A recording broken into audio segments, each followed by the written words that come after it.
Start recording. Welcome, guys, to a top 16 game. We're going to be talking about the game between Sploosh and Johan, also known as Rorin online. Quinn, do you want to tell us a little bit about these two players and what you know about them, maybe what you know about their rosters? Right, so I had a little look at both of the rosters earlier today as a bit of prep. Johan is running a Cabal CS dual roster with Sin and Kingpin as leadership options.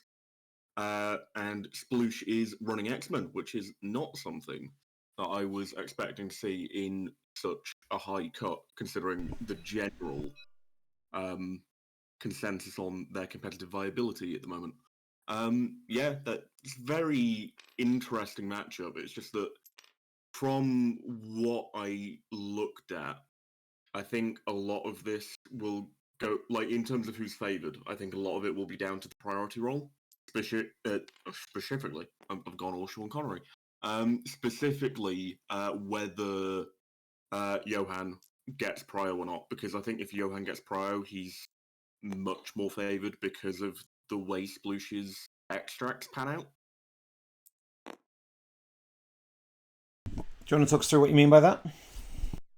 So effectively, I believe Sploosh is running Worthy, Montesi, and completely blanked on the other one. I think it might be Spiders. Let me have a quick look. It seems likely he does like a spider. It's Research Station. There we go. Of course it is, yeah. All three of those are fairly good for Syndicate, especially if they have priority, because I assume Sploosh is definitely not putting Research Station down against Syndicate. So then it's effectively a 50-50 as to whether he gets hammers or Montesi. With hammers, Johan can play for parity and just grab a hammer on the side with his first activation. Sploosh will do something similar, and then it will just be a fight over the secures for the beginning of the game. Whereas with Montesi, because it's an uneven extract spread in terms of there being an odd number, it means that Johan can potentially be up on points by grabbing the middle book early on. Yep. And if we have a quick look at the rosters then. So this is Johan's roster. So we've got a Cabal roster, and you'll note a Cabal Criminal Syndicate. So we've got Sin or Kingpin as the leader. Do you have a feeling on like which one you think feels better into X-Men? So X-Men. So X-Men don't have a great deal of control. They have like some throws here and there, and they've got pushes with Cyclops, which is sort of a moot point because Sploosh doesn't have Cyclops. With the inclusion of Medusa and MODOK, however, there is a stronger control element there than there would be otherwise. And it's also interesting to note that Storm and Beast can't really do anything to control the likes of Kingpin due to their size. Yep. I think I would definitely, like, depending on secures, obviously, I would probably want to play CS into Sploosh's list. Okay. Unless we end up on something like Sword Base or Mutant Madman, which it means that if Sploosh gets priority and chooses secures, he's always going to have an option to just make the CS leadership kind of pointless. It's not entirely pointless because they still have the extract sharing stuff, but the main bulk of it will be muted if Sword or Mutant Madman gets played. And do you have a feeling what Sploosh, if he won priority, what he might be wanting to go for? So I think definitely secures, because I mean into CS you tend to pick secures just so because they are so reliant on them. And then I think if he gets a choice between Madman and Sword, I think he will probably go for Sword, because Sword usually ends up meaning that numbers aren't a problem. And I think if Sword is being played, Johan is almost certainly playing Cabal with Sin, which means probably a white team.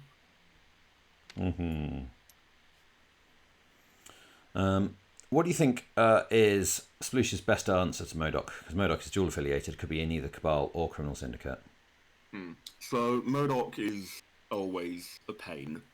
I think the inclusion of Domino would be really strong against him, both for being able to throw out incinerates and also just being able to unload with rapid fires, having super crit. Also, Iron Fist could be a potential play there just by having him stand in the background and eventually at one point just use that 8-power Iron Fist punch just to get rid of MODOK for a turn. For sure, and Heroes for Hire, such a great card. Oh, I am hearing dice coming down. Ooh. Sounds like we might be getting a priority roll very shortly.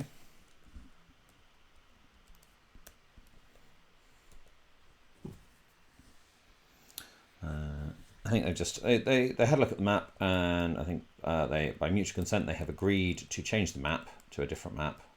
Yeah, they didn't want to stare into Thomas's cold dead eyes, which I can definitely respect. I find that map somewhat hard to even just look at. So yeah, I get that.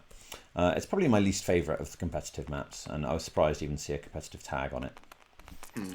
I think it does satisfy the requirements for competitive. But okay, here comes the priority roll. Ooh. And it looks like it's gone to Johan there. So early advantage, Okay. Johan. So Yeah. what are you expecting? We're expecting to see... I am almost certainly expecting Johan to just go secures immediately because the extracts really aren't an issue. And it looks like he's just sized up the extracts and is probably going to do something of that ilk. And you're expecting maybe Mayor Fisk as the primary choice? Yeah, probably. It's either Mayor Fisk or Gamma, I think. Infinity Formula feels a bit spread for what Johan might want to do and just bringing his weight to bear in terms of numbers. Oh, and we have gotten... Yep, we've gotten this. Yeah, Johan's chosen secures. Yep. And what's Sploosh gone for? So we've gone for Mayor Fisk and Hammers. Yeah. So we've got Mayor Fisk and Hammers. Hammers is a great one when you don't have priority because it's only got 4 extracts, and so you're likely to end up with 2 each, which kind of lends itself to parity. Yeah. Sploosh is and also, rotating. who doesn't love a hammer? Let's be honest. Well, Probably Shuri. Shuri doesn't like a hammer. Yeah. You say that. You know, I don't mind having a hammer on Shuri. Okay, so the threat level has been confirmed by the judge as 16, which is a great threat level for Criminal Syndicate. There's all sorts of fun teams they can play. And with Sploosh's X-Men core, so we've got Storm, we've got Beast, and who would you take as your third X-Men there? Because he has...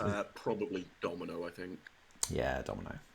She seems pretty good. So 9, so he's got 7 to play with. 7 to play with, so a 4 and a 3 maybe, or maybe a 3 and 2 2s. Actually, does Sploosh have 2 2s? That's a good thing to question. I'm not convinced he does. He's definitely got a Okoye, but I don't think he's running Toad. Only a single 2, so that is not an option. So it's going to be a 4 and a 3. I'm guessing Medusa for her ability to push. And then maybe a Baron Zemo in there, or an Iron Fist. Equally, could also go for Cabal Okoye, which is definitely an option. Guys, just let me know if the audio's okay. Thank you, Sketch33, for turning up. He's turned up for you, apparently, Quinn. I mentioned that on a stream I was in earlier today. And Excellent. They thought they'd show up and give a bit of support. Hooray! Thank you very much for turning up. But let us know, is the quality of the audio okay? Is either of us too loud, too quiet? Let me know and I can fix that. Yep. So, seeing this game plan, we're expecting Criminal Syndicate, aren't we? From almost certainly with this secure, and with hammers, they don't mind a hammer. They can often be a bit stuck for power, so getting better strikes in means maybe they get power generation is a bit better in round 2. Yeah, it's always an interesting one with CS and hammers, because whenever I played that and I have all according to plan in my hand, I just go, oh yeah, I'll do this, this, and this, and then I look at it again and I go, oh no, I have to pay like 3 extra power. Yeah. I don't have hammers. Uh-oh. Well, I'm not sure if Johan brought all according to plan. Let's see. Okay, so roster's hitting the table now, and I'll have a look at those. Okay, we're seeing an Enchantress on the table. That's good. So, Criminal Syndicate, we've got Kingpin, we've got Crossbones, and we've got Bullseye. Man, hot take there, Bullseye.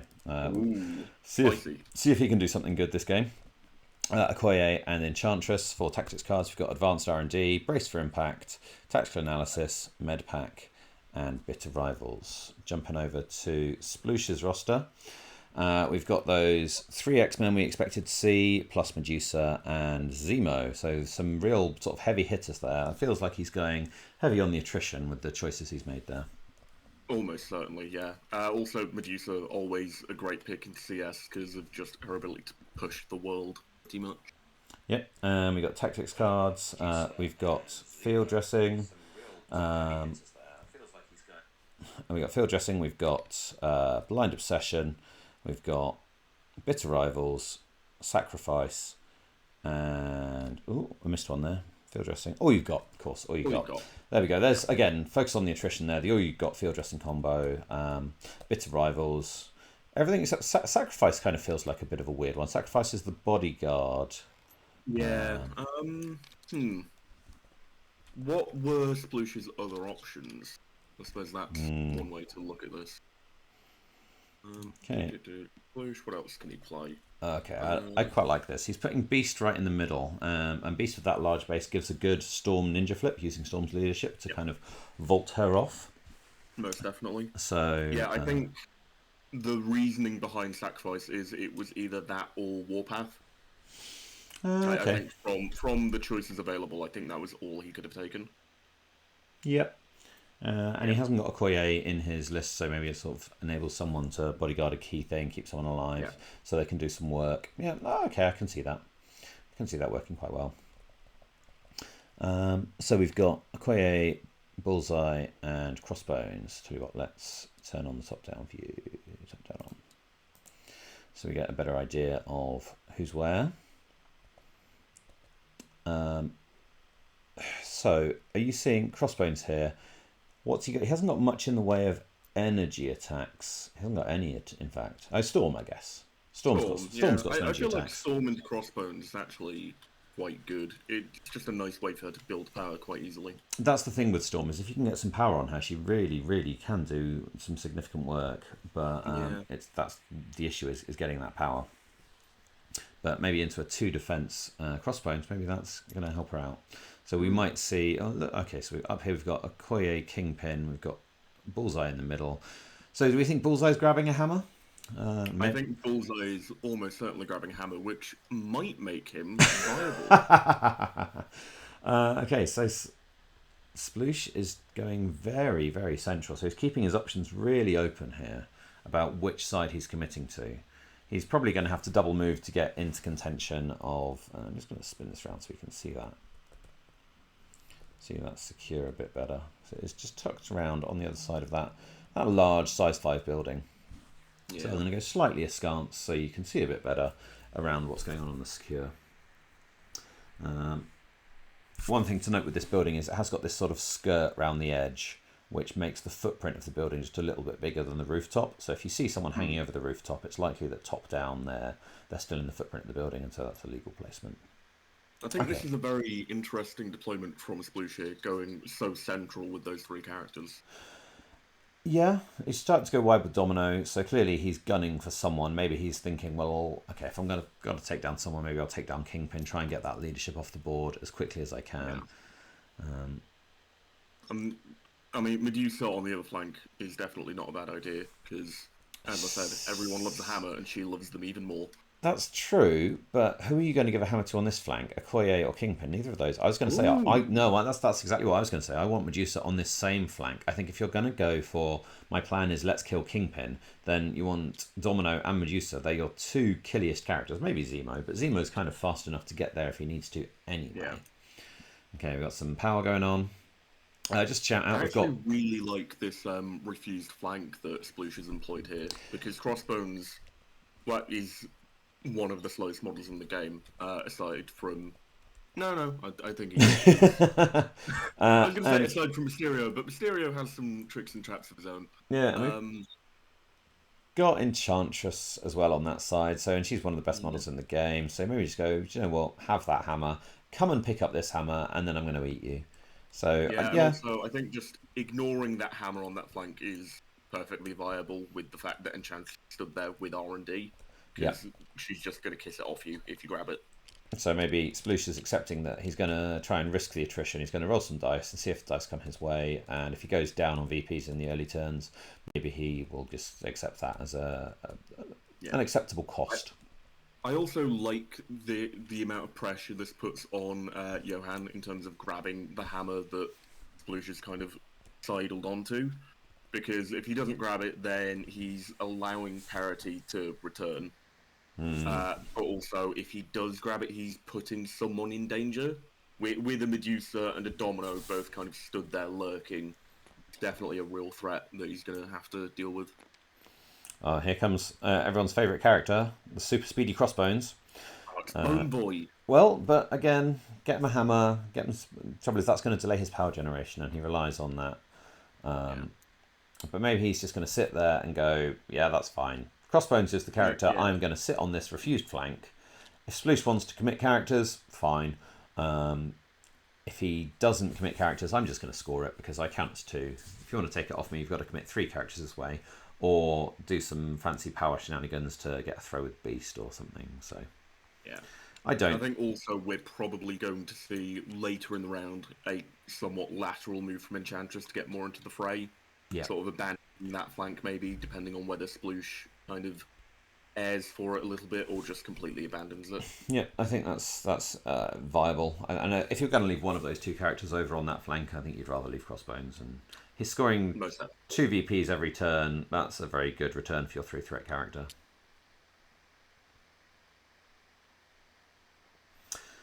So, who do you go? Do you grab the hammer? Is the question. Do you grab the hammer on the other side? I think almost certainly yes, and I think the reason behind that is you've got the better side of the building there, which means that you can kind of hide from, your Okoye Spear Blast, that sort of thing. I think if I'm gonna pick a character to go and do that, it's probably Zemo, because he's probably the most survivable of the lot there, simply because of the innate reroll, and also it puts him in a prime position to sort of buff the rest of the team once they end up over there in the fight, because he's already within 2 if they're on the point. Okay. Sploosh is inviting. He's kind of leaning into the variance here. He's gone with Storm. Storm is going to grab that hammer. Storm with a hammer helps sort of fix her problems that she struggles with power generation. She's going to come over to this side so she can do relevant things next round. But now he's saying, go on then, I dare you, go get that hammer. And Zemo can long move and might be able to get a strike into them, especially after Medusa has moved and done her Braid Bash and maybe got a flurry and then maybe thrown them a bit closer. It's a dangling little worm that's been put out there. Do you want to grab 3 extracts and go potentially? He could go 7-1 up. Could be the score line. And that's what he's dangling in front of Johan here. Yeah. Saying, if you want it, come and get it. Also, it is important to note that the X-Men jump is still available, which is going to be very important in the opening turn here. For sure. That extra reach. So, you thinking that maybe Medusa's the one that gets jumped up? Yeah, I think either Medusa or Domino. I'd probably pick Medusa myself just because she can go a little bit earlier in the round than Domino, and push someone from the attacks, and then kind of just tractor beam them in, as it were. So Johan is not taking the bait we talked about. Bullseye is going to go and grab a hammer, and then find somewhere useful to stand. Probably just out of range to climb onto that building. Yeah, eyeballing it, I think he would be out. He's having a look. Yeah, I think just out because there's no skirting on that side. Yeah, so he's not going to be able to get any sight. He doesn't have to move short if he's not going to go on the building. He's a medium mover. Unlike our friend Crossbones. Yeah, I was about to say, Bullseye doesn't need line of sight, does he? And I was like, oh no, he's even worse than I thought he was. I have seen him do good things. Not very often, but I have seen it. It will be interesting to see how impactful the guaranteed chip damage he brings will end up being. Pat makes a great point in the chat. He says that he really likes the Storm and Bullseye, these sort of long-range characters grabbing hammers. So often you see hammers put on close-range characters who are going to go in, and yes, they're going to do a lot of damage, but then they're going to get dazed, and the extractor is going to flip over. So Bullseye is hiding behind this building, but if Sploosh wanted to, he's not safe there. Zemo could like get a ninja jump off Beast and then go and try and hunt down Bullseye. Don't know if that's the best plan, but that hammer is maybe just a little bit further forward, and that might put it in danger. It's an avenue that Sploosh has got available to him if he wanted to. It is also an interesting form of bait on Johan's part because of the fact that Bullseye has parting shot. So if you do go in against him and you end up giving him 2 power, he can just skip away. That's true. Yeah. Merrily. Good. So it looks like we've got Beast going. So, and looks like from that template, he's completely refusing this flank. So this is a really bold strategy to say, well, I'm just going to try and win this. And you can score those 2 points and that hammer. We've got the same amount of hammers if Sploosh goes to grab this one. I was looking at Zemo now. Range I think 4. we may see sort of a Beast reposition just to get within 2 of Medusa and Domino, ready to threaten with those jumps. I would like that a lot, actually. Beast double moving over to in front of Medusa, and he's not contributing anything himself, but he's enabling that Storm leadership jump, which might enable Medusa to get 2 attacks onto whoever goes to get that hammer. And I also think like Sploosh is definitely favoured in attrition, not only because of his team composition of having, some really dedicated killers in the form of Zemo, Medusa, and Domino, but also just by matter of fact of Storm's leadership, giving him cover from outside of range 2. It's just such a valuable asset, even though, once again, Bullseye turns that off. That's an interesting pick, knowing you're playing into Storm X-Men. Yeah, Hugo just made that point in chat. So that's kind of maybe like a bit of a meta pick, which kind of gives him half a bump up, makes him slightly better. I mean, people are still going to say he's not great, but that may be incredibly relevant.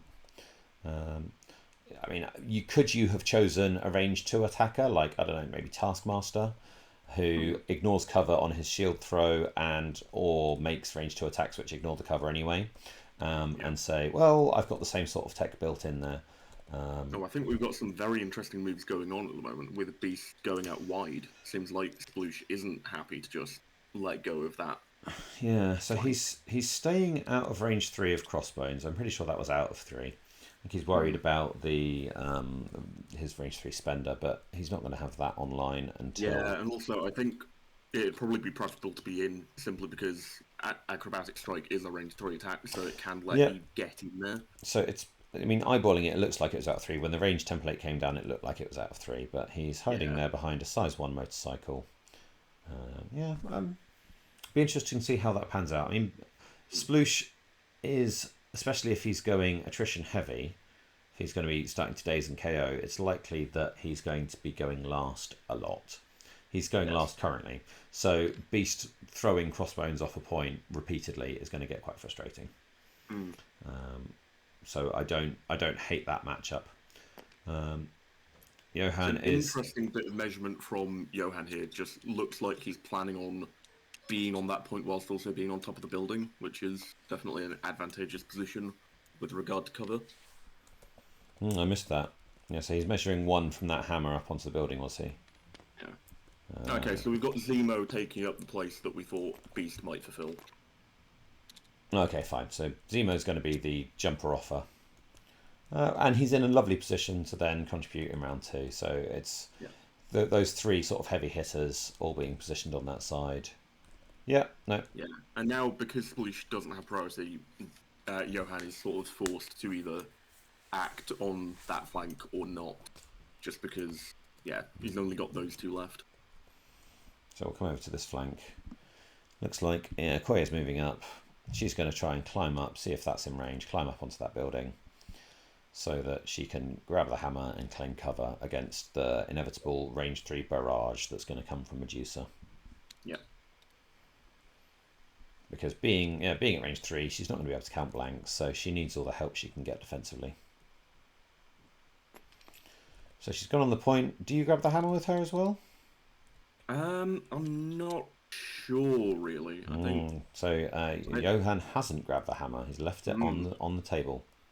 I think that's probably the correct decision, just because leaving the hammer alone, A, lets Kingpin potentially grab it as his final activation, and B, also leaves Okoye power to bodyguard next turn, which, judging by how stacked that flank is, might be quite important.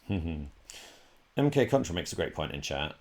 We've got Beast versus Crossbones over here, and Sploosh has got Blind Obsession. So those one-on-ones is exactly where you want Blind Obsession. So Yeah. and Blind Obsession is great because it persists round after round after round.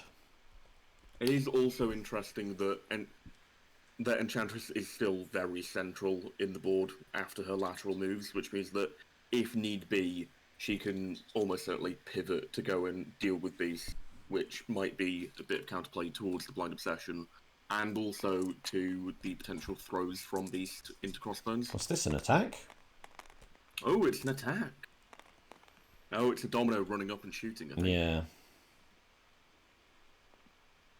So Zemo reroll. Sploosh is very good at making sure Zemo is where he needs to be to give the necessary rerolls, and you can see extra damage coming through there. This is not looking good for Okoye at all. No. I have found Domino is a premier Okoye destroyer. She is particularly good at killing Okoye because that range 3 attack and the shenanigans she has with... So here's the Okoye reroll. Blocks 1, so it's going to be taken 2.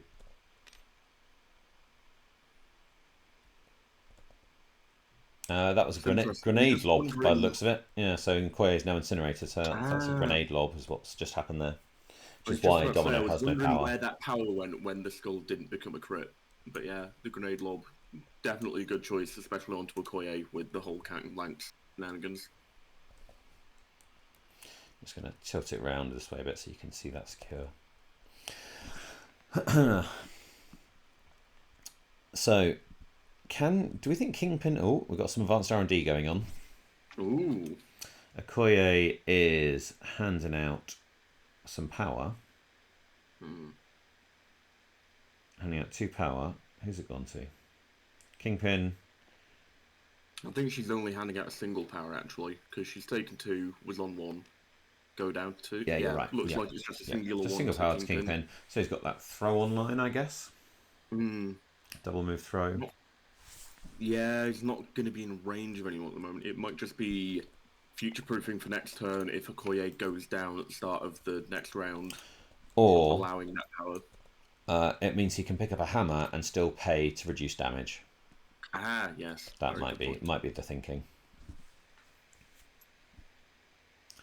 So that's 4 characters worth sitting there. So if Sploosh wanted to contest this point this round, he's going to need to... Well, Medusa's good at can throw away Okoye if she builds a bit of power with her attacks, which is very likely to happen.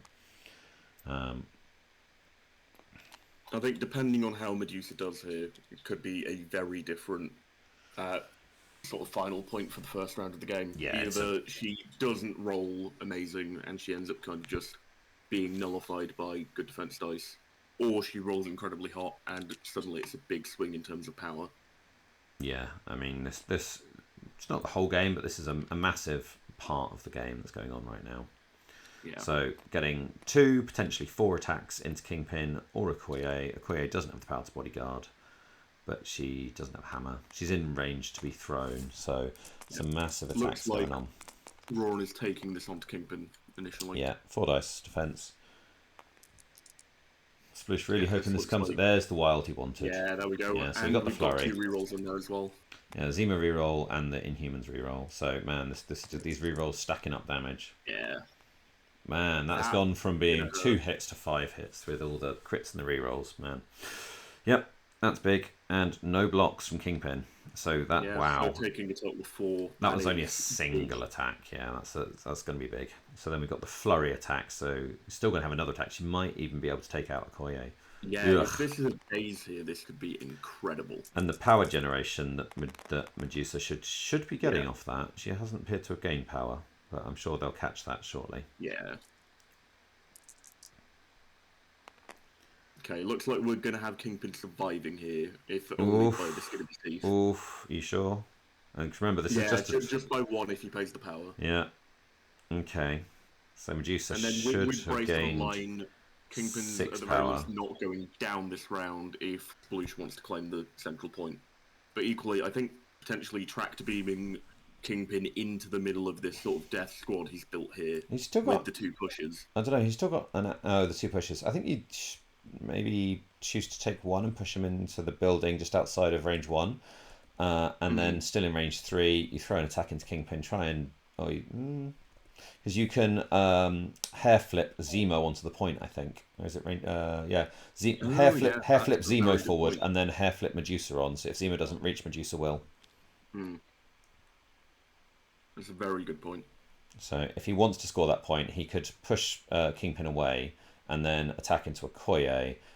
Either if you do a damage, you push Okoye away, and then you can flip on. They haven't caught up Medusa's power. Do you want to just shoot a little message to the table judge? Because Quinn, you're also an accuser, aren't you? I'm not actually an accuser. You're not an accuser. Right, well, I'll do it then. I do just randomly post in the rules clarification thing all the time, even though I have no power in that place. It's good. I mean, just having someone to answer questions is always useful.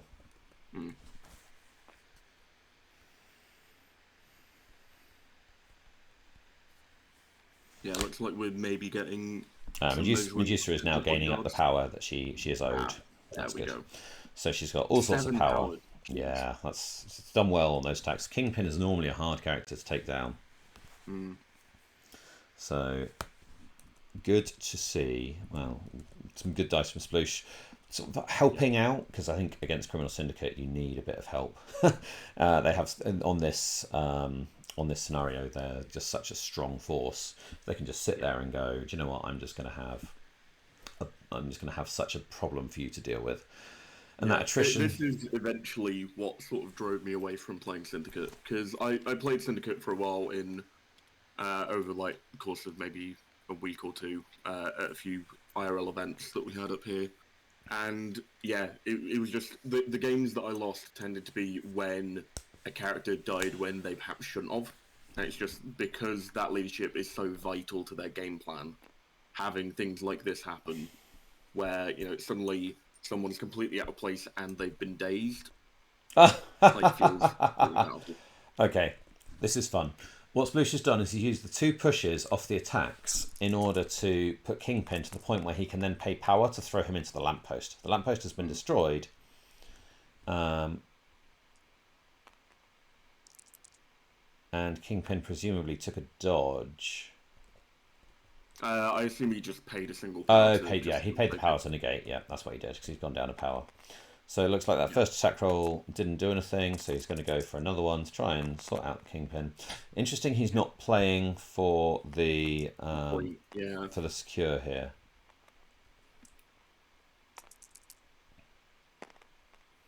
Unless this is into Okoye and she's sitting on... No, it's on Kingpin. Yeah, he's paid 2 power off Kingpin to block damage. To make Kingpin survive. Is that right? Yeah, blocks 3 and then reduces by 1. So Sploosh going heavy on the attrition. Who needs VPs? Let's just kill all the characters on the board. Which actually means, I think, start of next turn, Kingpin's going to come back with a vengeance and end up med-packing himself, perhaps. Just start headbutting people left, right and centre. Yeah. I think I would have rather than throwing Kingpin in there, I think I'd have just pushed him out. Probably backwards away to slow them down. Gone into Okoye and done that double ninja flip we talked about and taken that point. But Sploosh clearly is taking the bloodthirsty play, hoping today's Kingpin. Hasn't worked out for him. I think that's kind of balanced out the luck that he had earlier. He had some good early attacks into... I think so. Into Kingpin. Rorin going 7-1 up here is really interesting in terms of just the state of the game. For sure. I mean, 6 VP lead after round 1. That's, it's a hill to climb. And you do expect that against Criminal Syndicate. You expect them to race to an early lead. It is sort of what they do, isn't it? If Kingpin had been dazed and then potentially KO'd this round, because he's not really fast enough to get away from those 3 heavy hitters that we've got down there, then I think that would be a slightly different situation. As this has panned out.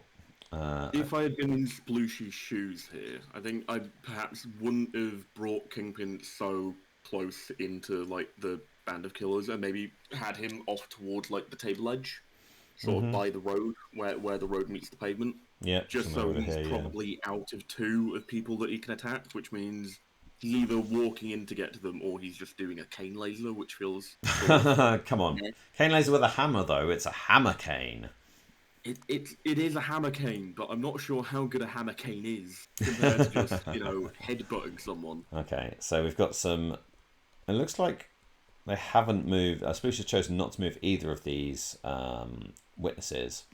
And I think in order to put... Crossbones' one has come off that hot dog cart. Oh, maybe, yeah. But it's still within 1, so Crossbones is now stunned, which...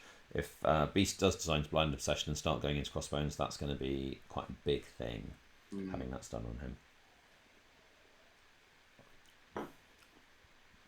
Okay.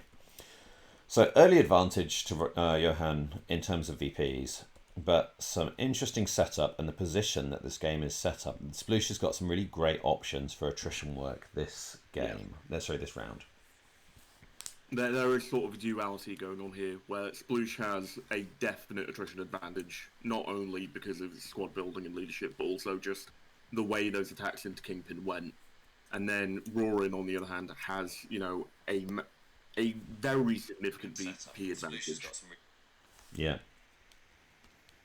For sure. So it looks like we're getting a bit of rivals here. I think it's going to be defensive bit of rivals, really. He's looking to keep his guys alive. So it's gone down. Who's it gone down on? Onto Zemo. Onto Zemo. Well, that's really fun because Zemo's a great choice because Sploosh wants Zemo to be in the middle of things, handing out rerolls. But if he's handing out a reroll, he's also handing out a debuff. So I like that as a choice. Sort of a balancing factor. Yeah. And then, so who would you activate first? Is it Kingpin? Probably Kingpin. Dice coming in here. Start. That's a lot of dice. Yeah. That looks like a Hail to the King. What's that? 8 dice. Yeah, which actually, what's Kingpin's power situation? Well, it's currently 0. Yeah, he was. Well, let's have a look. We've just looks like he was on exactly 3. Yeah, he was on 3. Yeah, probably going into Medusa here just to sort of curb her ability to kick teeth in. Medusa has just paid a power for something. What's she paid a power for? Sacrifice. Looks like we've got a sacrifice play coming on here. So we're bodyguarding somebody else. Who would you bodyguard onto? It looks like it's Storm. Storm is probably a Storm, hammer carrier there, and she should be paying. Storm's inability, like her action economy, is less valuable than the rest of that kill squad. Sure. Domino has paid. Yeah, it's Domino. Domino's paid a power. Oh, in that case, they have made a mistake with regard to rivals. Thank you. I will.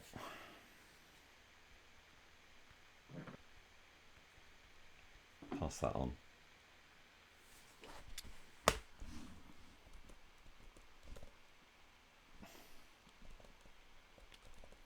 Yeah. So I think they'll be catching that. And cool. Yeah, looks like they're doing. They're re-rolling those defense dice because it should have been 2. Putting it in the tray. Yeah, it's always a good idea. I like it. No blocks. Yeah, that's going to hurt Domino a hell of a lot more. Which, I mean, I'm guessing it means she's going to die from this throw, which is... Yeah. Yeah.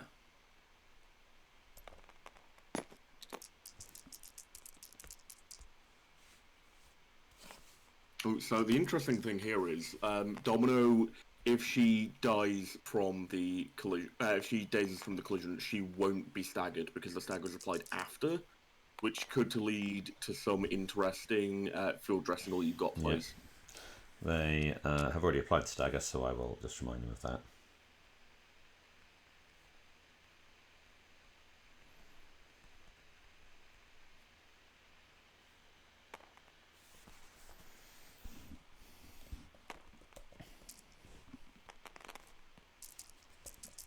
Looks like we're getting another attack from Kingpin here. Headbutt into somebody. It's 6 dice because of the hammer. Yep. Yep. 3. I'm guessing this is into Medusa. Well, again, she's bitter rivals too. Yep. They've rolled that correctly. There was a crit in there. Oh, and then the reroll. Gotcha. Yep, yes. That checks out.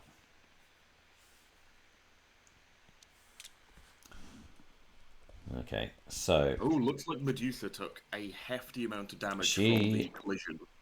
Did, yeah. Yeah, looks like the full complement. Because she's blocked. What she blocked? She blocked 2. So yeah, she looks like she took 3 from that. Yeah, so she's taken 3 from. Guessing means we're going to see a 2-power street level negotiations from Kingpin to just yeet her into maybe Zemo. And take her out too. Oof. And then no one on that side has got enough power to. Yeah, there we go. Yeah. No one's got enough power to field dressing right now. This has been a massive turn from Kingpin. And also, by the looks of it, either... so there's currently about 2 power up for grabs on that flank in terms of just damage potential from Kingpin and Okoye, which means that the only person actually capable of doing a field dressing... Oh no, there we go. So Zemo's going to have enough now. That's actually probably worked out quite well for Sploosh, because now Zemo's got the power to field dressing. I mean, the damage he probably didn't want, but at least he's got the option to bring back one of his big hitters. It also does beg the question, does he actually want to when there is such slim pickings in terms of targets over there? So leaving them powered up. We know that Medusa's within 3 of Okoye currently, and we know that she's close to Kingpin, so she could put 1 into Kingpin, flurry into Okoye, and move on to a point or something. You know, there's... Yeah, or we could potentially see, like, you know, an X-Men place on Storm, then a flip, then another flip, and then maybe take the fight over to Bullseye and Enchantress. Not sure if that's an option. I mean, it's but it's definitely an option. Going to end up with another Dazed Medusa, but given that 2 characters are dazed, he's definitely going to have Prio next round. Yeah.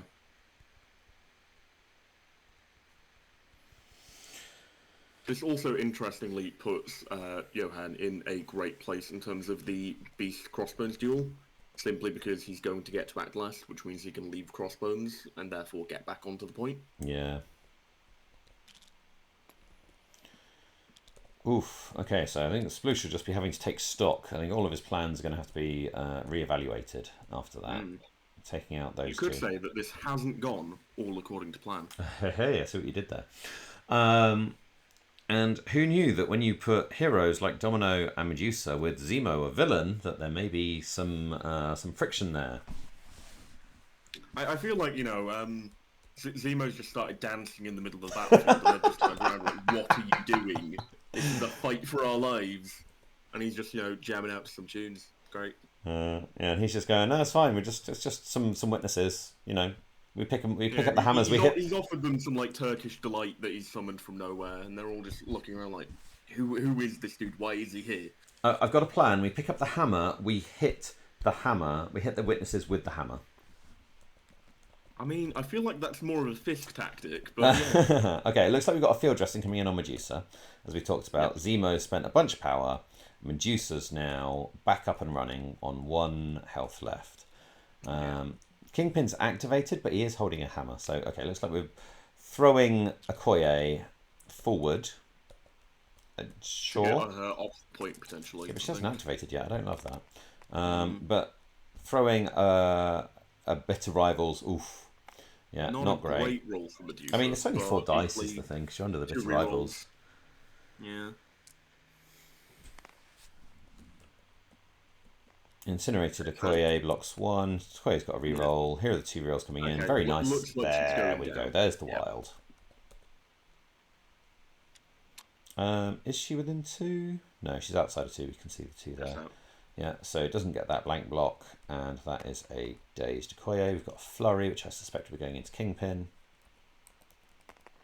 I mean, it could be going into Zemo to stop his, you know, dirty dancing. It actually can't. You can't target your own characters with attacks. Is that not allowed? No. I should probably read some rules, shouldn't I? Yeah, it'd be an idea. So, 3, a bunch of blocks. Did he roll in the crit? He did roll in the crit. Okay, so then second action. Looks 3 like hits they is need good. to roll from each 3 hits is good, but 3 Oh, crits. Kingpin. Yeah, he's just soaking up all of this. So a couple of Checking rerolls to from the see if there was wild Sploosh. on this Yeah, reroll. no wild. 4 And we're damage, taking 4 another crits reroll from blocking. Zemo. Yeah, he rolled the dice twice there, so he had the Inhumans reroll and Zemo did he? reroll. Yeah. Yeah. Looked like he was rolling in a crit, but it was a Yeah. reroll. That's an interesting one. I mean, there's plenty of people stood over there that can deal with Kingpin. It's just that, losing that efficiency there, effectively having an action do nothing. Sure. I don't mind it. And he's got the power to, like, throw... Yeah, you see, we've got Storm over there to get her away from the, lurking Enchantress. Enchantress and Bullseye with a hammer. Got to be scared of that Bullseye. So interesting, and then Storm can potentially do some stuff to Kingpin. Yeah, Zemo's around. One of those two will probably end up on that witness. Yeah, I think we'll probably see Storm taking down Kingpin just because she's the healthiest character over there, and having the hammer on her is probably the most beneficial outcome. But it does paint a giant target on her back in terms of having 2 hammers on a single character. Yeah, I never like doing that if I can avoid it. That's something I learned from I think it was Huggy Bear Hugo who first got me thinking about that. Apologies if I've miscredited there. Okay, it looks like Medusa is also getting herself out of danger. Sitting on 1 health, yeah. She wants to be sitting out there. She'll still be in range 3 of these 2 characters, Okoye and Kingpin. So that next round... looking like she's probably outside of 2 of both as well. Yeah, so that they can't get there. I mean, Okoye's going to throw darts at her. Yeah. Okay, Bullseye. We're going to see some Bullseye action. Coming to deal with Beast.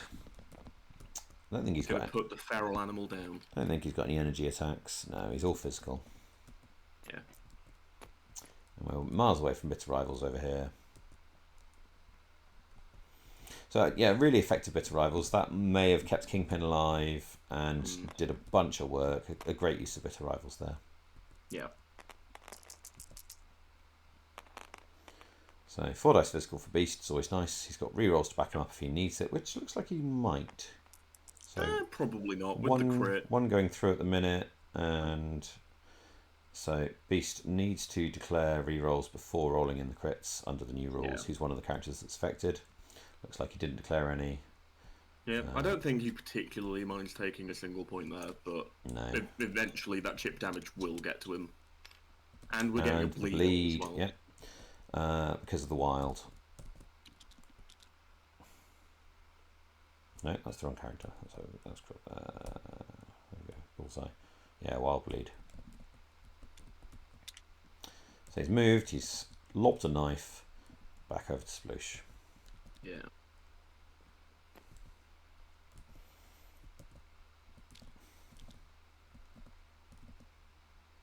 Couldn't see, but it looked like it might have just been out of range 3.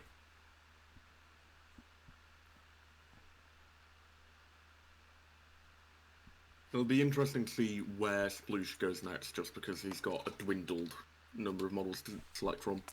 It looks like we're getting a Zemo activation. Gosh, that's a lot of crits. So once again, dice doing their thing. Dice do their thing quite often. That's probably a dazed Kingpin. Yeah, there we go. Kingpin's dazed. He's going to drop a hammer. Just a tail. We'll find out who's activating. It looks like... Oh. I'm guessing Zemo, based on the number of dice that were rolled. Storm has got a hammer, though, so she would roll 5 dice too. No, she'd go back down to 4 because of rivals. Of course she would. Yeah. But then Zemo shouldn't be rolling 5 dice either. Zemo is the one that's rivaled, so... so he's not affected by it, yeah. And yeah. That totally makes sense. So... They've put a hammer out there. Maybe Sploosh is leaving that hammer to Storm. Yeah, it's Zemo that activated, but leaving the hammer to Storm rather than taking it himself. So we're going to end up with 2 on Storm, so she's going to be a big target painted on her head. But I guess Sploosh's plan is to KO Kingpin as soon as possible anyway. So if Kingpin kills Storms and picked up more hammers, and there's 2 hammers on Kingpin, like, oh, well, I was already going to attack him anyway. What have I lost? I have to attack that character I was going to attack. Storm grab that hammer, and then depending on where Enchantress ends up, just double moving away and getting into, you know, her Pseudo stealth range, just to protect those two assets. Yep, I can see that. I mean, Kingpin. No, you probably don't rate Kingpin's chances of taking out Storm with only one attack. I mean, what's that? Size 1 life cycle is not gonna contribute that much. I think maybe she just ends up running to the other side of the building, and just because Okoye is gonna have to take a move action to get in, assuming 2 medium moves, and then from there you'll probably be safe, especially if it's a Vibranium Spear Blast because of the 4 energy defense.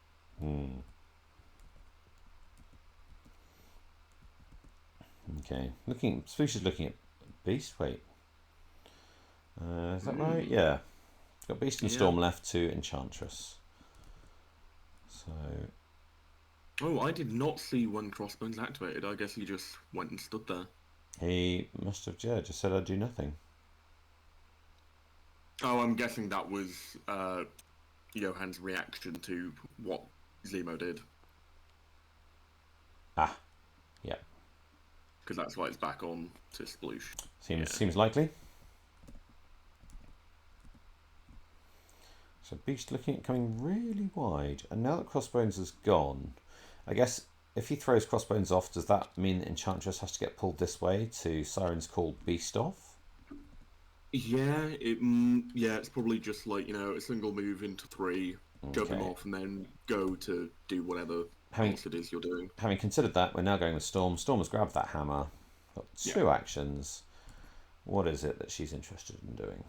Retreating to a yeah, running away, saying, I've got some VPs, come and get me. Yeah, so we're probably... It'll be interesting to see what happens with Kingpin next turn, if he manages to survive the onslaught I'm sure is coming. Not going as far as he could, so he's just outside of 3 of Kingpin, so he'll be immune to a Cane Laser. To remain in the fight a little bit, I suspect. And is Hail to the King range 3 as well? No, it's only range 2. Both range 2, and then I believe the beam is 3, so it's definitely going to be a move from Kingpin if he wants to go down that route. Wait, Kingpin's got a 3rd attack? So it looks like Enchantress is coming this way. Yeah. Maybe that's proof against the blind obsession we were talking about earlier. But I guess Bullseye's over this way as well. So I mean, I guess depending on how this beam goes, we could just see a dead Beast. It's possible because she's got an energy attack.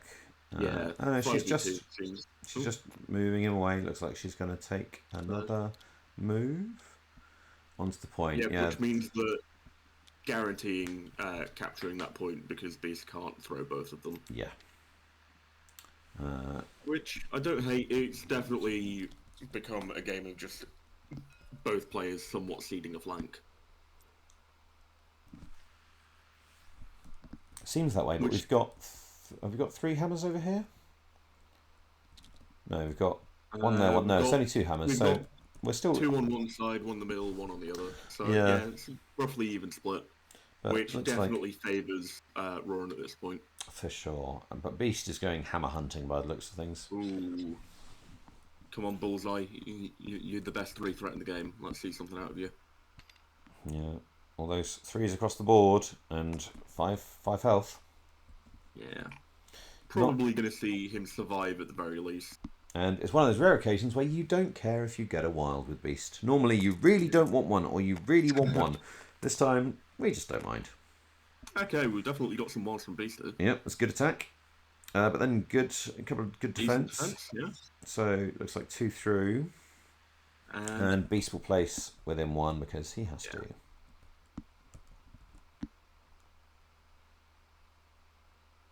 Looks like It'll be interesting to see where this place takes him. Whether it's, you know, over onto that side of the board again towards the building, or whether he's going to try and contest for that point. I think it's probably going to be to kind of get out of there.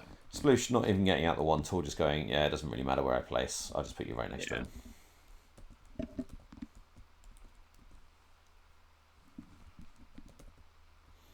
Okay, so that is the round.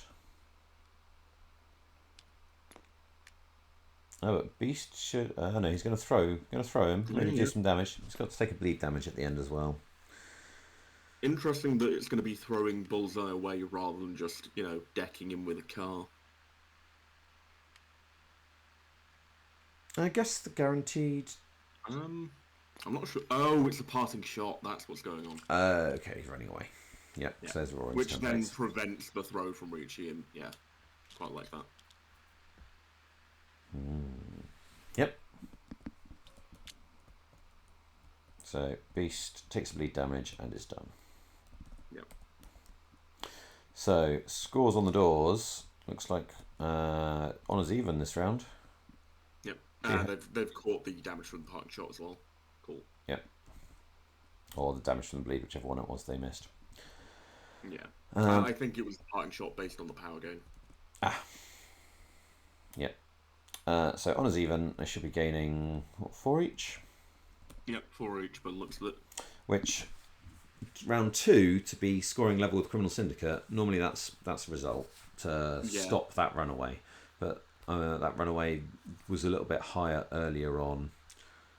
Yeah, I think considering how Kingpin's initial activation went this round, like Sploosh has done a good job of recovering. Absolutely, yeah. Cost him field dressing, which should be flipped, but hasn't yet. Yeah, but just looking at things now, I think Okoye is going to be outside of 3 of Kingpin, which I'm guessing will mean we probably won't see a bit of rivals this turn unless Medusa chooses to throw him in.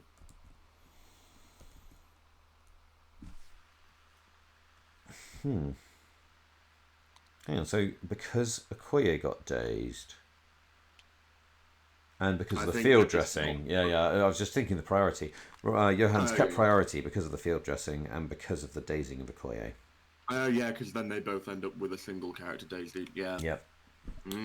So, interesting. But then again, sometimes it can really pay. Turn 3, turn 4, sometimes you don't want priority. But yeah, I think that's definitely true. Looking down here, I mean, 2 turns of scoring 4 down on this side is going to get Johan the game easily. And Beast is going to struggle to deal with all these characters that are down here. He's going to need some support there. So no matter how much attrition goes on up here, I think Sploosh has got to be pulling characters this way down towards this. Yeah, I think we might just see an immediate Bullseye activation to potentially put down Beast and then just run away a little bit. How much power came off of Bullseye there? Looks like 2, so probably seeing a hit and run throw knife. Yep, 2 power of Bullseye. Yeah, just gets him away from Beast, and then if Beast does go down, I think he's very strongly situated on that flank, which might be what wins him this game. Yeah, I mean, if Beast goes down off this attack, off this sequence that he's going now, yeah, I think that's especially almost... with field dressing gone as well. Yeah. It's probably I think he's got to be. the death knell. He's got to be looking at a really effective all you've got play. Maybe Domino's got a good power, so she moves maybe twice all you've got and has 2 fantastic sets of attacks. Yeah, then the only issue becomes, she just comes off the board because she's flipped, which then sort of it might prevent things for a turn, but then it means that there's less resources over on that flank than there could be. I think we might see some positioning to get Medusa all the way over there with all you've got, depending on whether Kingpin can be dealt with safely, and Okoye actually with her being on 1. I mean, maybe even Zemo. You have to go sort of a bit more risky with Zemo, but maybe he moves, pays for a charge, hopes to generate 3 power off the charge into. I mean, into Bullseye. Bullseye's only got 2. Probably not going to happen. Yeah, the stuns from Fisk are definitely working in Johan's favour here.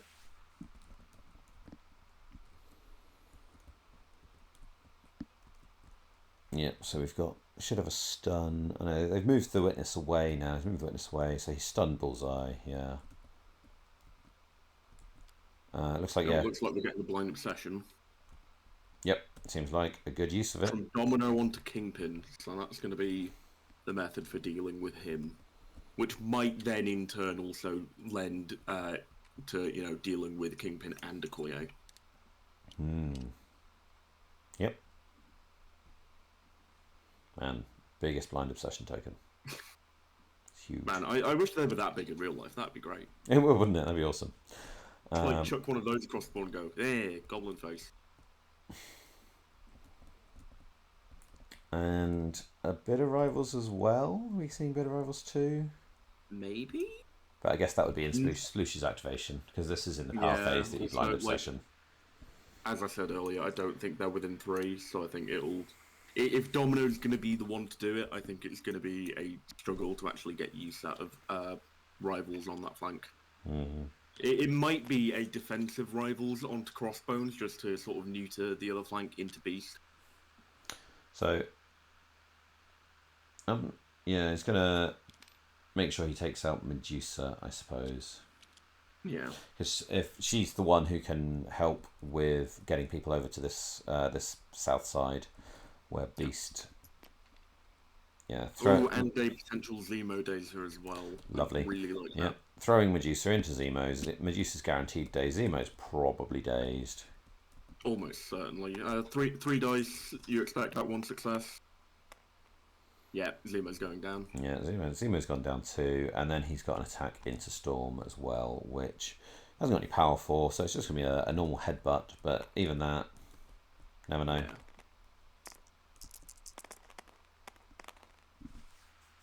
Not a great roll from the Kingpin here. And blocked, so Storm is fine. But what that's done is that's taken the 2 fastest characters, Medusa with all her hair flip shenanigans, and Zemo with his long move, and now said, right, well, if you want to come and deal with this side... but now you've got such an issue, because if you send, let's say, Domino over here to try and deal with that side... You've got blind obsession onto Kingpin, and then, also, that move served to get Kingpin out of range 3 of Domino, which is going to severely hamper her ability to kill him. Yep, and then also, what do you do about this witness up here? I mean, Okoye is dazed, I suppose. So maybe you just double move Storm up and go, well, I'm healthy and you're injured, so that's fine. Yeah. So maybe that's okay, and Storm can come over here and score that. But we might be seeing Domino killing Okoye here, by the looks of it. Yeah. Yeah, Domino's going into Okoye. I think the trouble is, I'm struggling to see how Sploosh deals with that bottom flank then. They've made a little bit of a mistake in terms of timing for Domino's crit thing, but not the biggest deal.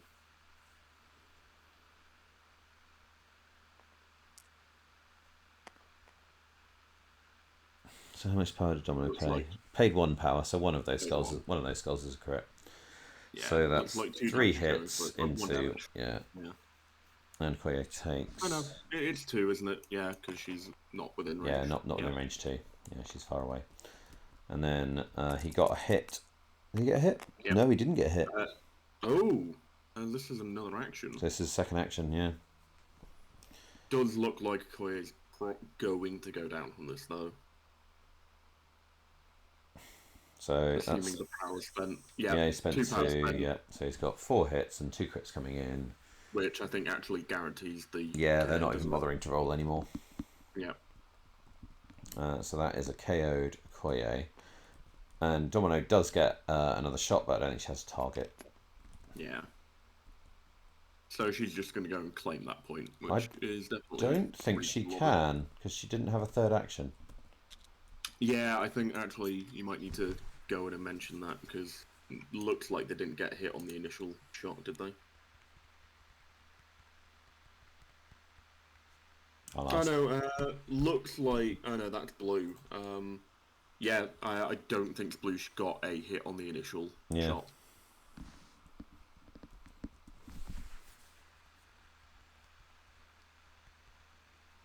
Okay, Wargaming Dad has been made aware, and I'm sure he will resolve it. Yeah. Yeah, as I said, defensive bit of Rivals going off here. Going on to Enchantress. Interesting.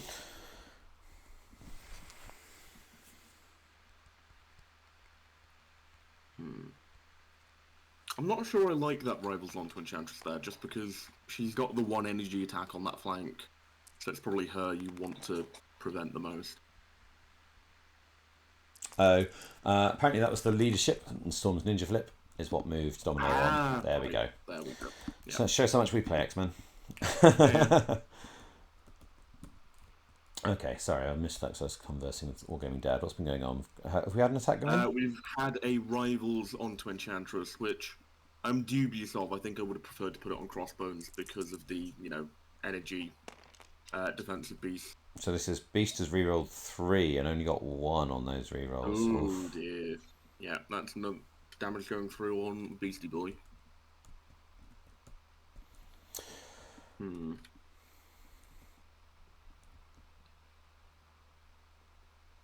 So that was what? That was a bit of Rivals, but then Bullseye throwing a dart? Throwing a dagger, yeah. Looks like he's rolled 4 dice initially, got a crit, yeah. Seems like a Bullseye activation. So 4 dice into 4. Probably going to see more beast rerolls here. Wouldn't be surprised if we didn't. So looking for one more block, doesn't get it. Doesn't get it. He's still up though. He's still, but you're on 1 with bleed. You never want to be on 1 with bleed. That's always a bad place to be hanging out. Feels like it's just slipping away from Sploosh. Oh, what are we getting here? Oh, bit of the CS leadership use. Shoving a hammer onto Enchantress. Here, have a hammer. It's always nice to see. What's the range on that? Oh, within 3. That's definitely further than I thought that was. Yeah, no, that's good. It's the bit everyone always forgets about in Criminal Syndicate leadership, but it is very good.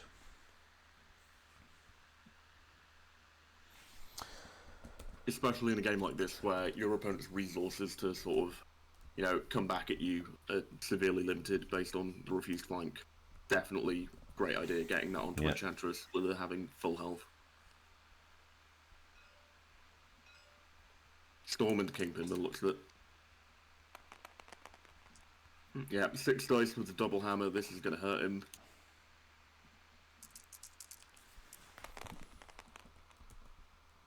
Only 2. Oh, and Kingpin, once again, proving why he is the biggest bad. Just tanking it as per usual. Let's have a do-over from Storm. Oh, it's not looking good. Sploosh is going to be cursing his dice at the minute. Yeah.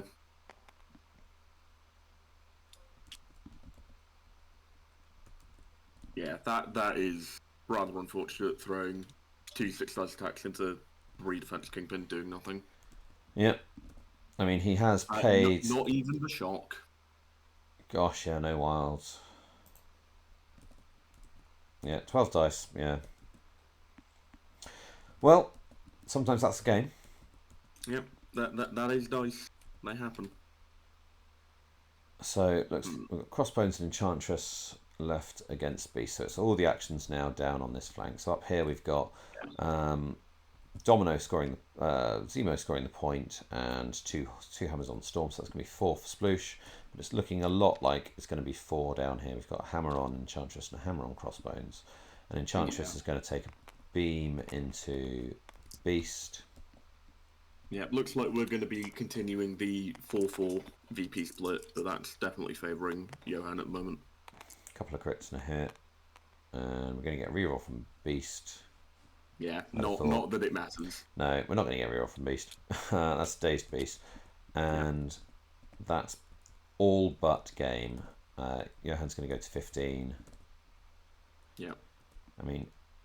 unless Beast can do something absolutely incredible with his activation next turn. Dazing 3 characters feels like a bit of a stretch for him. I mean, yeah, but if you're all crits on every attack, he's still got all you've got. So maybe. Yeah, maybe, and then he sort of stalls that for a turn, and then that which will allow him to get those 2 speed characters in Zemo and Medusa over there. Maybe have Domino walk down and shoot King. Yeah, you're right. It's not over. It feels like a bit of a long shot, but 2 damage because Enchantress in Crossbones, Beast is an all physical character, and you got Crossbones with 4 physical defense, and it's going to be a struggle.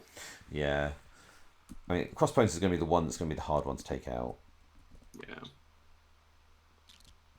And also with Brace still active for Johan, it's going to be really tough. Yeah, Brace does matter. Yeah, I think Brace all but guarantees that flank is not going to collapse. But all you've got, if Sploosh's dice turn the tide, then we'll go to what would be 15-9. Sploosh will probably score another 4 up here. We'll be looking at 15-13 going into the last round, and it's all to play for. I still think it's definitely advantage Johan, but I think we're going to see this Witness come zipping over towards the rest of the X-Men team. Yeah. Which might be, the deciding factor as to whether Zemo and Medusa get there or not. Has the Witness been put to stun all of these characters? I mean, Zemo's been stunned for his days, so it's going to go away. Yeah. Domino will get stunned. Medusa might get stunned as well, but she's also dazed, so it'll go away. Yep. Looks like they've handled all of that. Yeah. I mean, they don't actually get stunned because you can't stun someone who's dazed, but... Yeah. Okay, but Sploosh does have priority. He does. Also, it looks like you've got a friendly little bot in your Twitch chat trying to get people to be famous. Have I? Oh, wonderful. Yeah. They show up periodically, they're fun. How do I exterminate bots? I'm guessing you just sort of highlight whatever their comment is by mousing over it, and then you'll have some, admin options. Okay, I will investigate that. I will also talk to people about bot excluders. I know that's a thing. I just don't know how to do it. Learning things. Always learning. Okay. Do you go with Beast first? He's measuring stuff from Beast. Yeah, I think you probably have to go with Beast first, because if you don't... Because he goes to 5 health when he flicks, I believe. Yeah, that's a walk in the park for Enchantress if he doesn't activate. Enchantress is in 3. Yeah. Yeah, there's so many options for Enchantress just murdering Beast at this point. Double beam, and then if he's still alive, walk him in and, throw a car.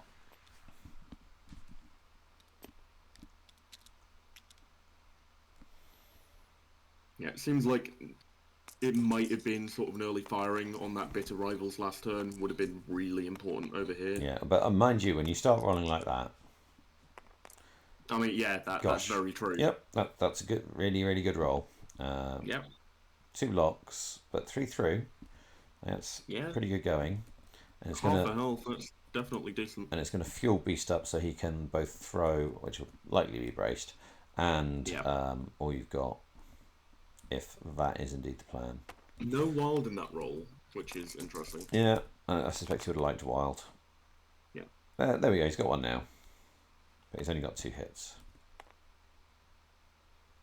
And 2 blocks. I think, unfortunately for Johan, I think Enchantress is just outside of one of the car as well, so there's no claim for cover either. Yeah, no cover, but she's going to take no damage off that second attack. Beast is going to jump in. There's going to be some throwing someone in someone else, which is likely to be braced. Yeah. I think potentially, if I were in Sploosh's shoes, I might have gone after Bullseye first, just because he's a weak target and getting the hammer off of him then cascades into making it easier to get rid of the others. I can see that, but Enchantress is the threat. Enchantress is the one that has the easiest time at killing Beast. The other 2 are all physical. Yeah. And so even with a hammer... So I can understand the rationale there, but like I said, I wouldn't be surprised. Yeah, seeing all you've got off Beast this round. Well, it's now or never. It's got all you've got someone this round to try and win the game or try and save the game. Throwing away Enchantress, I'm not sure that's going to get her. Yeah, here's the all you've got. She's still within 3 if she's being tossed. Yeah. Looks like it is going to be a throw though. Oh, no, maybe not. Okay, he considered the throw and then he's gone, no, I'll just start punching her. That is not what he wanted to see. Which looks like it means Beast is missing 2 power now. He was on 6. Yeah, I don't think it's going to make a big difference, but we will patch that. He might. With a role like that, it's probably, I think Sploosh is going to really struggle now. So he's probably going to just kill Enchantress for the sake of it. Yeah. You were wrong. It also does have a hammer, but so does Enchantress. So if he'd have got Enchantress earlier, then Beast would have had the hammer and rolling more dice. Yeah, it was more about the health pools of the two of them. Oh, I see what's happened with the power, actually. It's not that they've paid for a throne and they've not done it, it's that they've paid for Enchantress answers. That would make sense.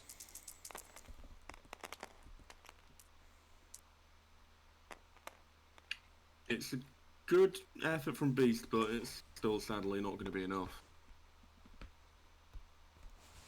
Even with those 2 dice, she's still very tanky. Sploosh is resetting his dice roller. Oh, he's using the secret tech that Dizzard has, which is using the X-Force dice roller, which is apparently infinitely better. Sure. Dizzard says a lot of things. Dizzard does say a lot of things. Most of them are entertaining. That's true. If nothing else, he's entertaining. Yeah, I think that that flip of dice trays might have just come an activation too late. Yeah. Assuming that it has some sort of magical power. Looks like we might be seeing a throw through Beast just to get her closer to the rest of the team. Not that I think it's going to do much. I mean, Johan only needs 1 point. Yeah. And Beast is KO'd. Yeah, I think that's pretty much all she wrote. The writing is definitely on the wall. I'm struggling to see any line of play that results in anything else happening. Zemo's got a decent amount of power, but again, he's only going to get 1 attack off. He's not going to be able to deal with all of this nonsense over here.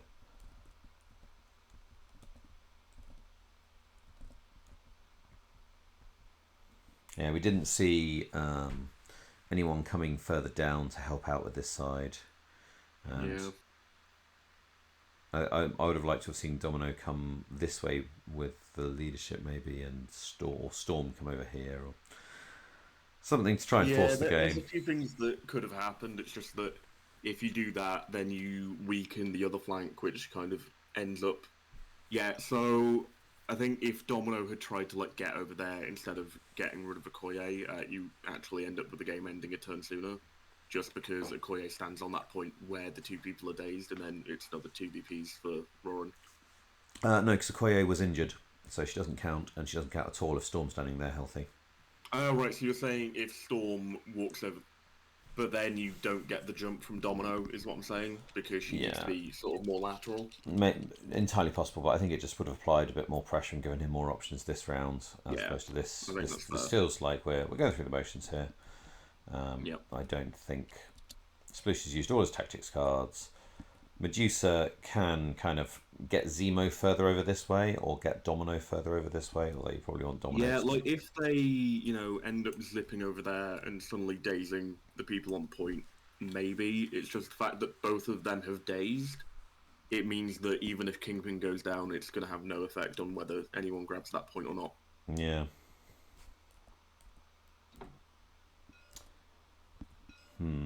Okay, looks like Storm into Kingpin. Yeah. Seeking vengeance. So she didn't do very well last round. Let's see if she has figured out how to hit a man with a hammer. Yeah. 2 hammers, in fact. She very quickly just called up Thor on the phone and was just like, right, lightning and hammers, how do they work?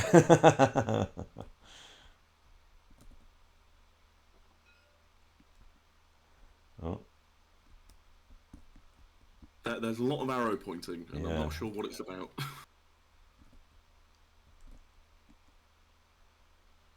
No, I can't.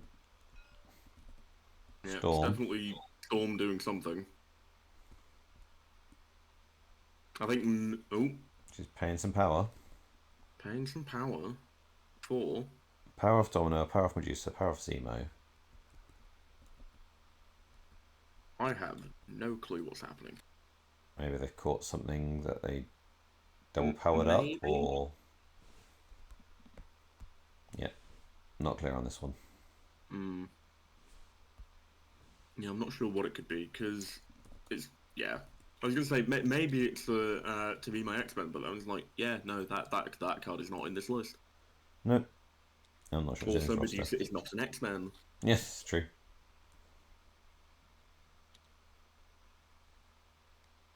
I think maybe they're just talking through potential options Sploosh has. Yeah, and just deciding whether it's worth just calling it. Yeah.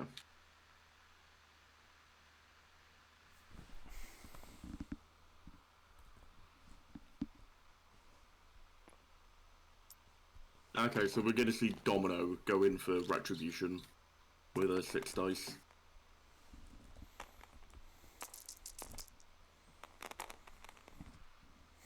Oh, Domino. I mean, I guess that's not awful for Domino. Well, yeah, she's got 2 power, so that's 2 crits. Yeah. I mean, if there's no hit here, that's going to be really unfortunate. Yeah. Oh. Kingpin's probably going to pay 1 and just take nothing. Yeah. That's rough. So we'll have a second action going in here. This is... Okay, this is the roll you want to do. No, still only 2 crits. It's still not great, yeah. And Kingpin has rolled 2 blocks. Yep, and we'll reduce another one. Yeah. It hasn't got the power. Yeah, it's not got the power to do it anymore. But it's still, not gonna do 7, is it? Of 2. And he still hasn't got the hit. If there's no hit in these crits either, it's going to be really sad. I think they're just talking through, did the dice roller roll and did not move them up? No, I don't think he rolled. I don't think he'd rolled. Okay, we're getting the second shot at least. Yeah, he's got the hit, and he's got one through. Doing 7 damage on a single 6 dice shot seems ambitious. Strange things have happened. I mean, they have. Okay, this is a good Domino roll. Yeah, that's 5. It's not a great with 2 crits. So you might get 7 hits. Both of these come up. Yeah, I think if you overpay by 2, which it looks like Sploosh has done, there's a chance. Okay, yeah. Maybe not. Yep, so it looks like Kingpin's going to be taking 4 down to 3 with the pay, or maybe he's just not going to bother paying, and he's just saying, I'll have some power, haha. Storm over the head. Yep, get some hammers, yeah, he's choosing to get as much power as he can, because he knows he's going to be alive. Still got Medusa and Zemo over there. Yeah, I think maybe we just see Kingpin turn around and just, like, throw Medusa away from Zemo just to make it harder for the whole hair flip shenanigans, even though I don't think they're getting over there anytime soon anyway.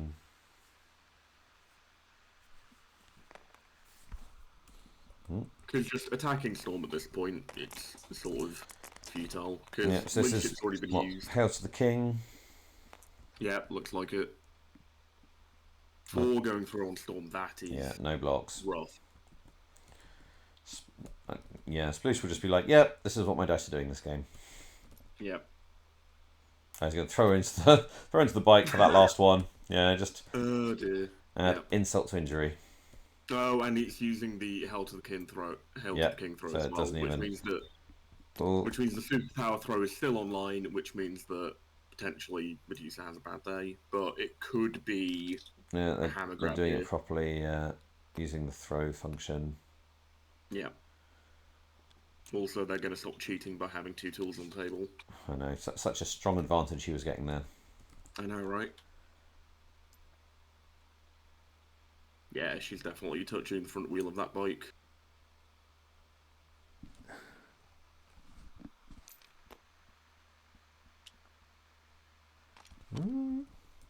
Yeah, they've tased her. Yep. And it looks like, yeah, Rorin spending 2 power on Kingpin to grab those hammers, and he's probably going to go and stand in the back corner, is my guess.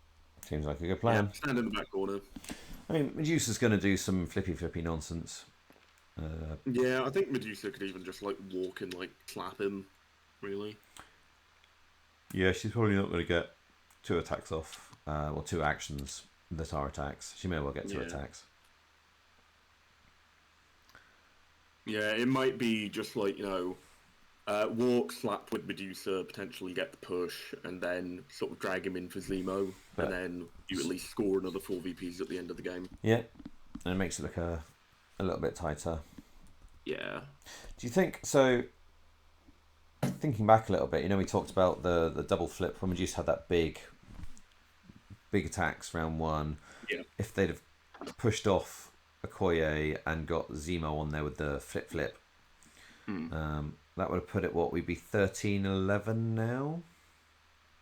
I don't think that makes a difference. Turn one, they go 3-4, which is definitely a lot closer than the 1-6 it was. Yep, but then everything else. So I think that maybe means that Kingpin has fewer targets when he comes back the next turn. Looks like Sploosh is erratically, pointing at things. Yeah, this is a GG. Let's give him a minute. Sploosh realised it's not going to happen. Let's give him a minute to just talk through, and then we'll jump in. Twitch chat, if you've got any questions you want us to ask, then let us know. Yep, I'm going to quickly let my dog in.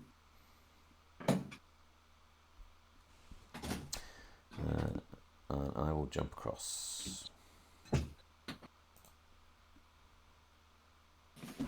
Alright. Some excellent sound effects there from Quinn. Some good sitting down noises. You should definitely have thrown Okoye was the big thing, I think. I also made a huge mistake because I assumed that you'd have to brace that 1 damage, but you're just like, no, I just minus the power, and I just totally forgot that's a thing. Yeah. That really threw off my momentum. I should have just thrown Okoye off the point. You wouldn't have scored 2. Yeah, that would have cut for me, potentially got you 2, so that could have swung 4 points. I have no way of knowing that Kingpin would refuse to die. I assumed I would get a flurry into Okoye, but it just never worked that's out. a pretty big gambling for both the flurries. Not really. I was rolling 7 dice. I mean, it takes but I mean, you could do it without rolling dice, or you could gamble for the 5 dice. Yeah. I mean, like, what threw me is you spending the power when I threw. I would never have done that if I didn't forget that, right? Yeah. So. Yeah, but I still think, like, because Kingpin was 1, potentially 2 points, and Okoye was 2, potentially 4 points. So. Hey guys. Yeah. Firstly, in my head they were both gonna die. What happened was instant. Yep. hey guys. So, firstly, interesting game. Congratulations, Johan. Commiserations, Sploosh. Johan, what were your thoughts coming in the crisis selection? Should we start there? Crisis selection, my main thing was, I think it's very big to win priority, actually. Because looking at Sploosh's roster, I thought you want to play 18, and 18 is because you can get MODOK and Medusa on top of the X-Men core, and that seemed pretty scary, and also that probably means Madman for me, which means Criminals isn't very good at Madman. So that's what I was trying to dodge. So that's basically why I wanted to go for the Secures to, first of all, important to win, and then choose the Secures to make sure I could play a Secure that's good for Criminals, and also,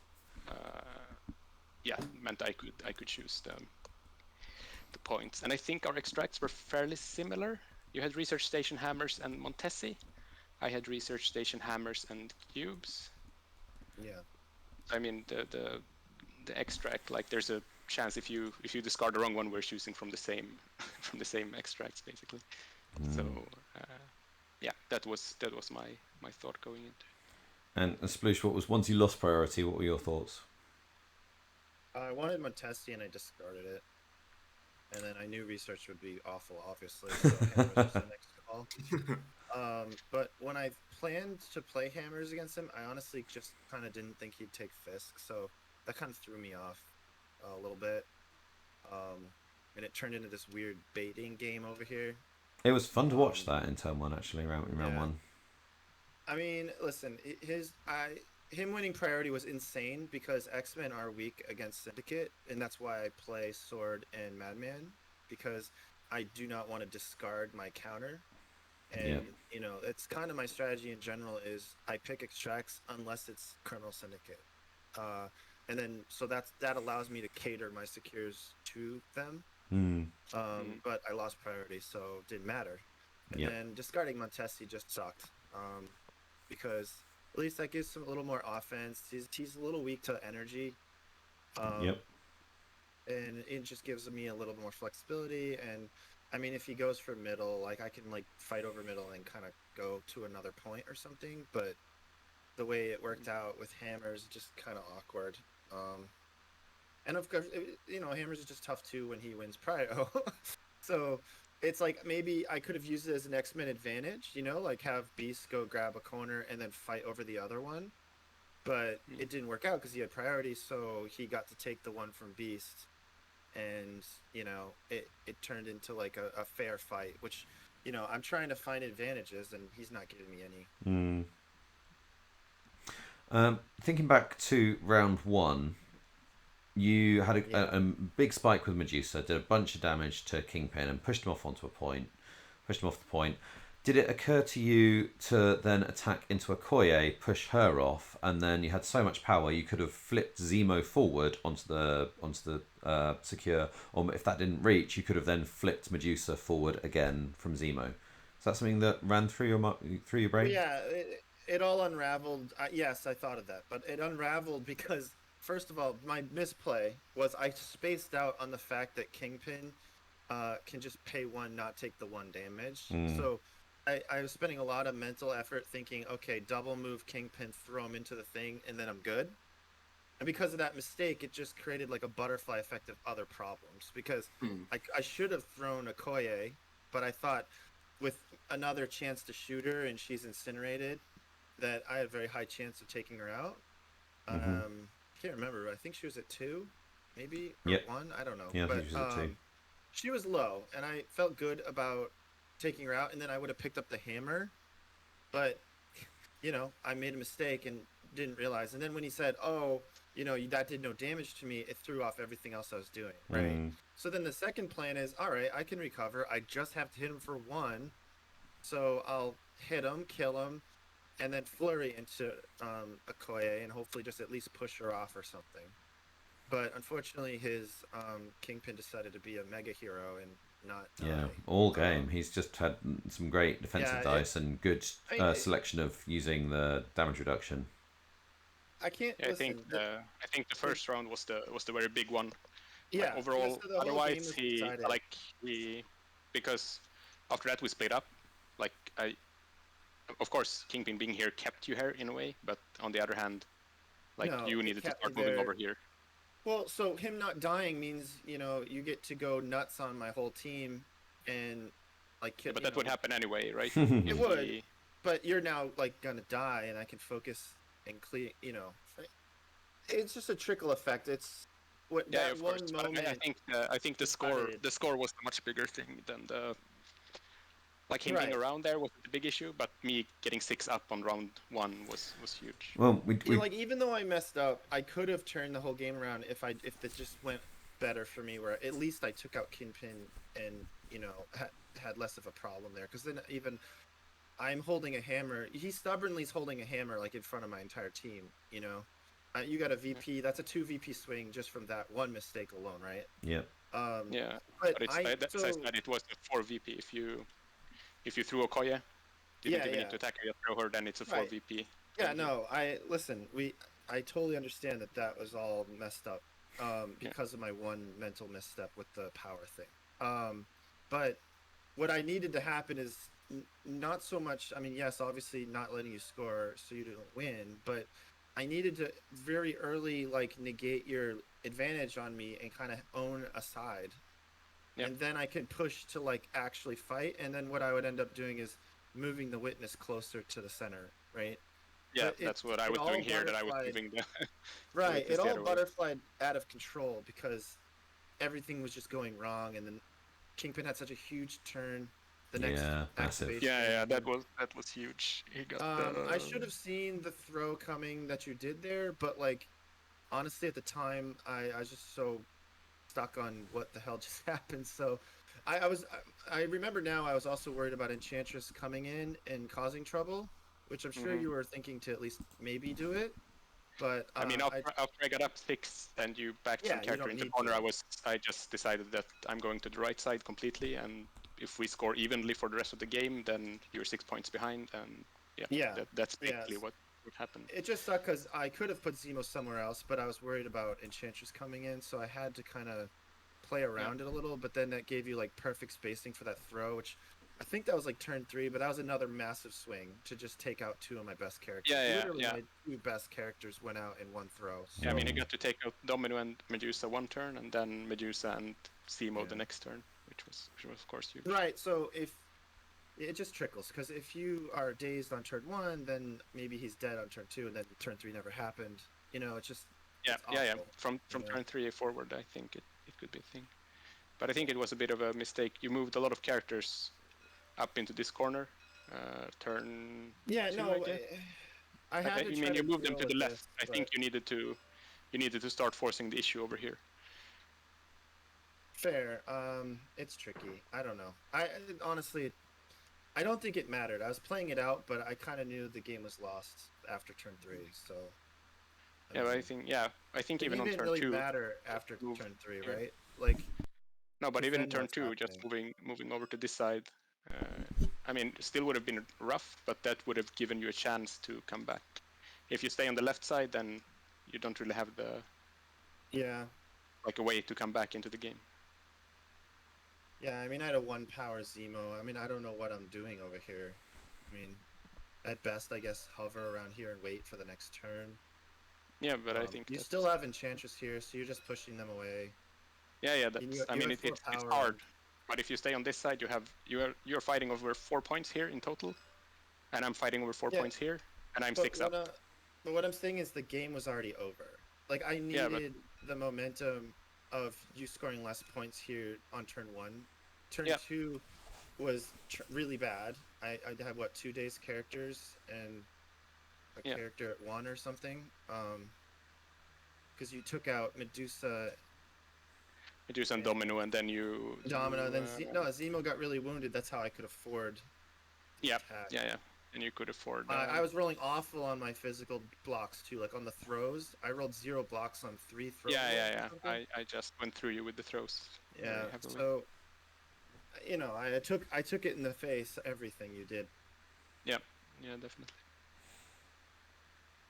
So I don't know that the rotation mattered at that point. It just kind of.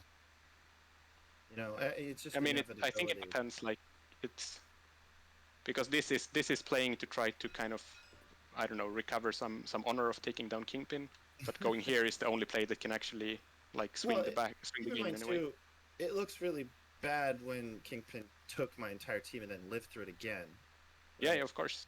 I just think you should never have hit Kingpin. I mean, or you should have done 1 damage to him, but that was, I mean, it got harder than it should be. Yeah. But I think just starting to move over. Kingpin was like on 0 power too when you were done, and so I felt pretty good about putting some hits in, but I don't know, it just didn't work out. Yeah, that bit of rivals though. I mean, you should still hit 4 into 4. You should still get something, but 4 into 4 is. Rivals. That was also insane. Yeah. I mean, you just have. I think that's also why I could do so much damage. I mean, it was still a bit silly, but I had the hammer and the bit rival, so I had 1 more dice. You had 1 less dice. So that swung it pretty heavily on that activation. Yeah, I mean, he rolled crits like an absolute fiend too. I mean, offense and defense. Yeah, sure did. I think he took 2 big hits. The first 2 rolls from Medusa did a lot of damage, and then he just refused to take the last point from anything. So. Yeah, I would have to go back and look at it, but I was rolling 4 hits consistently, and you were blocking all of it. Yeah, I think the first 2 I didn't block anything. I took 3 and 3, and then the last 2 I just didn't take any damage at all. That was, and also the next round I think you did some attack that didn't. I mean, this is a problem for I call it a gear check. I have to kill you as fast as possible. I can't really even trying to stand on points like.